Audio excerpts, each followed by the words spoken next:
Praise the lord. ఈరోజు వాక్య భాగం 1 సమూయేలు గ్రంథం 16వ అధ్యాయం 13వ వచనం. సమూయేలు తైలపు కొమ్మును తీసి వాని సహోదరుల ఎదుట వానికి అభిషేకం చేసెను. నాట నుండి యెహోవా ఆత్మ దావీదు మీదికి బలముగా వచ్చెను. తరువాత సమూయేలు లేచి రామాకు వెళ్ళిపోయాను. ఈరోజు ఈ వాక్య భాగం ద్వారా దేవుడు మనతో మాట్లాడుతూ ఉన్నారు. ఈ 1 సమూయేలు గ్రంథం 16వ అధ్యాయం మనకి బాగా తెలుసు కదండి. సో సమూయేలు గారు సౌలు విషయమై తన జీవితంలో దేవుని చిత్తాన్ని కోల్పోయాడు అని చెప్పని సౌలు విషయమై బాగా పశ్చాత్తాపడుతూ బాధపడుతూ దుఃఖపడుతున్న సమయంలో దేవుడు సమూయేలు గారితో మాట్లాడుతూ ఉంటాడు. ఇంకెంతకాలం దుఃఖపడతావు? నేను విసర్జించిన వ్యక్తి కోసం ఇంకెంతకాలం బాధపడతావు? నీ కొమ్మును తైలంతో నింపుకో, నువ్వు యెష్షై కుమార్ని అభిషేకించడానికి వెళ్ళాలి, అతని రాజుగా నువ్వు అనాయింట్ చేయాలి అని చెప్పినప్పుడు సమూయేలు గారు అనుకుంటారు కదా, మరి యెష్షై కుమారుల దగ్గరికి వెళ్ళి దేవుడు ఇలా నన్ను పంపించాడు అని యెష్షైతో చెప్పినప్పుడు యెష్షై కుమారులు ఆర్డర్ వైజ్గా ఎలియాబు రావడం, అతను చూసినప్పుడు నిజంగా యెహోవా అభిషేకించిన వాడు ఆయన ఎదుట నిలిచి ఉన్నాడు అని అనుకుంటా ఉన్నాడు. వెంటనే దేవుడు అంటా ఉన్నాడు, అతని రూపమును నువ్వు లక్ష్య పెట్టొద్దు, మనుషులు లక్ష్య పెట్టేది నేను లక్ష్య పెట్టను అని చెప్పని, పై రూపాన్ని లక్ష్య పెట్టొద్దు, నేను హృదయాన్ని చూస్తాను. తర్వాత ఎలియాబు గారి తర్వాత అబీనాదాబును పిలిచినప్పుడు కూడా సమూయేలు గారితో దేవుడు అంటున్నాడు, ఇతను నేను కోరుకోలేదు. మనం ఆలోచిస్తే అసలు సమూయేలు గారితో ప్రాబ్లం ఏంటి? ఎందుకు ఎలియాబు, అబీనాదాబు, నెక్స్ట్ షమ్మా వీళ్ళందరినీ పిలుస్తూ ఉన్నప్పుడు వీళ్ళే రాజే ఉండొచ్చు అని ఎందుకు అనుకుంటా ఉన్నాడు అని ఆలోచిస్తే, అంతకుముందు దేవుడు రాజుగా ఏర్పాటు చేసుకున్న సౌలు గారి కోసం వాక్యం చెప్తుంది, అతడు ఇతరుల కంటే ఎత్తరివాడు, అందరి భుజముల కంటే సౌలు యొక్క భుజములు ఎత్తుగా ఉంటాయి, ఎత్తరివాడు, మంచి బలాఢ్యుడు, సో హైట్ ఎక్కువ, మంచి బాడీ పోస్చర్స్ అన్నీ ఉన్నాయి. సో ఇప్పుడు మరలా రాజుగా చేయడానికి వచ్చినప్పుడు అదే బాడీ, అదే షేప్, అదే సైజు, అదే మైండ్లో ఫిక్స్ అయిపోయింది.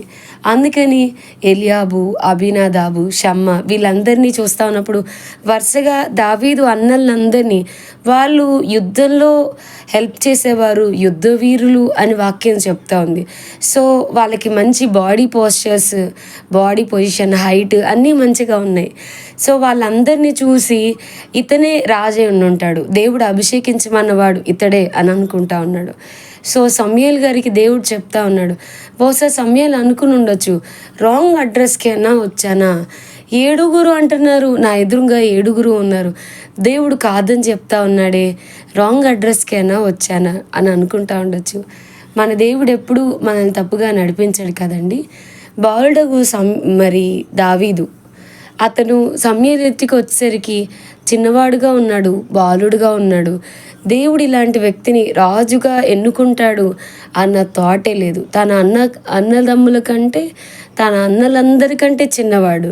సో అదే మైండ్ సెట్ మనం కూడా చాలాసార్లు ముందు జరిగిన కార్యాలను బట్టో, మన పక్కవారి జీవితంలో దేవుడు చేసిన కార్యాలను బట్టో మన జీవితంలో కూడా దేవుడు అలాగే జోక్యం చేసుకోవాలి, మన జీవితంలో కూడా దేవుడు అలాగే కార్యం చేయాలని కోరుకుంటూ ఉంటాం. కొన్నిసార్లు దేవుడు చేసిన అద్భుతాలు, దేవుడు మన జీవితాల్లో చేయాలనుకున్న కార్యాలు, మన ప్రార్థనలకి జవాబు చాలాసార్లు మన ఎదురుగానే ఉంటుంది. కానీ we will be in our own expectations. మన సొంత లోకము, మన సొంత నిర్ణయాలు, మన సొంత ఎక్స్పెక్టేషన్స్తో మనం ఉంటాం కాబట్టి మన ప్రార్థన జవాబు ఎదురుగుండానే ఉన్నా కానీ మనం చూడలేని వ్యక్తులంగా ఉంటాం. సో చాలాసార్లు అందుకే దేవుడు మనతో మాట్లాడుతాడు, మీరు పూర్వకాలపున జరిగిన వాటిల్ని ఇంకా తలంచొద్దు. యెషయా గ్రంథం 43లో ఆయన చెప్తా ఉంటాడు, ఆల్రెడీ అయిపోయిన వాటి కోసం ఎందుకు ఆలోచించి బాధపడతారు? మీ పాస్ట్ని జ్ఞాపకం చేసుకుని గతకాలపు చేదు అనుభవాలు, గతంలో ఉన్న మనుషులు, గతంలో ఉన్న బంధాలు, గతంలో ఉన్న ఫెయిల్యూర్స్ వీటన్నిటినీ జ్ఞాపకం చేసుకుని ఎంతకాలం బాధపడతారు? ఇదిగో నేను ఒక నూతన క్రియ చేయబోతున్నాను, మీరు వాటిని గురించి ఆలోచింపరా అంటున్నాడు ఆయన.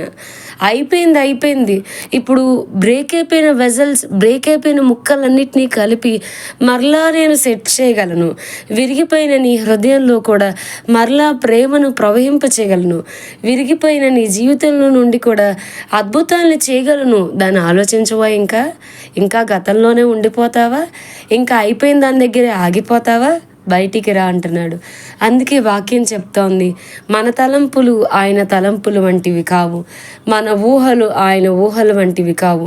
భూమి కంటే ఆకాశం ఎంత ఉన్నతంగా ఉన్నదో అంతగా మన ఎడల ఆయనకున్న తలంపులు ఉన్నాయి. కాబట్టి నాకు దేవుడు ఇలా చేయలేదు అలా చేయలేదు అనుకోద్దు. ప్రతి వారి జీవితంలో ప్రత్యేకంగా తనదైన శైలిలో ఆయన కార్యాన్ని జరిగిస్తాడు. Better to accept God's will in his ways. ఆయన చిత్తంలోనే మనల్ని మనం అప్పగించుకుందాం. చంటి బిడ్డ తన తండ్రిని నమ్మి ఎట్లాగైతే వెళ్ళిపోద్దో, ఎలా అయితే వెళ్ళిపోతాడో మనం కూడా మన జీవితాన్ని దేవుని చేతుల్లో పెట్టి దేవుణ్ణి నమ్మి ముందుకెళ్ళిపోదాం. ఏమీ సందేహపడకుండా ప్రభు మీద ఆనుకున్న కృప ప్రభు మనందరికీ దయచేయను గాక. ప్రార్థన చేసుకుందాం. ప్రభా, ఈరోజు వాక్య భాగం ద్వారా మీరు మాతో మాట్లాడినందుకు వందనాలు. వాక్యం వింటున్న మా ప్రియులైన వారిని అందరినీ దీవించి ఆశీర్వదించమని యేసు నామమున అడిగి వేడుకొంచున్నాం తండ్రి. Amen. God bless you and have a